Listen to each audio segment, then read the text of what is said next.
In this section, you can actually select multiple property filters based on it. But just to note that once you do that, it'll have an and effect, which means that it'll keep on trimming your list down further and further and further, which is a good thing. There's nothing wrong with that. In fact, you want to get that niche list really trained into it. But let's go ahead and select a property type, and let's go single family residence. That'll probably be the most common one. You can also select land in here, commercial, whichever you want to do in terms of the selection itself. But just note that once you do add this in, your filter is going to be reduced even further. It went from 27,000 to 24,000. And your filter for property is going to be updated here and actually show what you selected in the count filters and options. Okay, let's go ahead and select a different filter. Let's go ahead. Now you can of course do bedrooms and bathrooms. You can do minimum or max, of course, along with bathrooms associated with it. Not all county, I can tell you right now, not all counties have bathrooms and bedrooms in all of their data. We try to pull out that data as much as we can using other methods as well. Just let you know that not all counties actually supply that data. All right, square footage. Yeah, you can actually do by minimum square feet if you want, or lot size. So here, if you're talking about the land or the building, those are kind of the two indices right there. So this will be the building size. So let's just do a minimum of 1,000 square feet. Let's see if it takes it. Yep, sure dropped it down. So there are some properties there. And again, it updated the square footage of at least 1,000. And of course, you can delete it by clicking that button.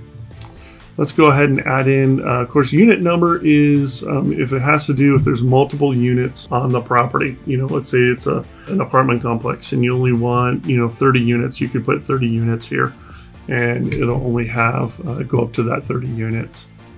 Year built, of course, you can always select year built. Let's just put 2,000 here as a minimum, and again, of course, that reduced our number to 2,800. And once again, of course, you can see that the year built is updated as well.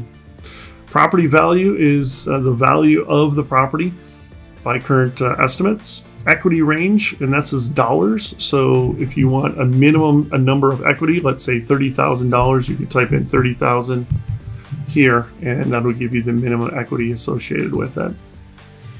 A lot of people choose equity percentage, and I think it's a great way to do it. And basically, it's your equity dollars over your property value associated with it. So let's say you want a min ratio, but at least let's say 70%, or a max ratio of 70%. So you would just put in 70 here. And of course, a min ratio of 0 being 100% equity, 70 to 100. And that's being, of course, aggressive. You could have at least 30% equity, all the way up to 100% equity. And of course, you could add that in, and again, it'll reduce your count here automatically once you do that. And add in loan to value ratio. We're actually going to update this to your equity ratio. All right. Last sale, you can do when it was last sold, of course, a from and a to date. You can do the last sale amount, of course, as well. It has a basement, and again, remember, all of these are going to be anding, so it's going to shrink your list that you can do, of course, and of course, a fireplace. So that's it for the property section. Now you can delete these individually if you want. Let's say if we wanted to delete that one and take it off the list, and of course, update our count back to with that selection off. All right, here's the property section. Thanks a lot and have a great day.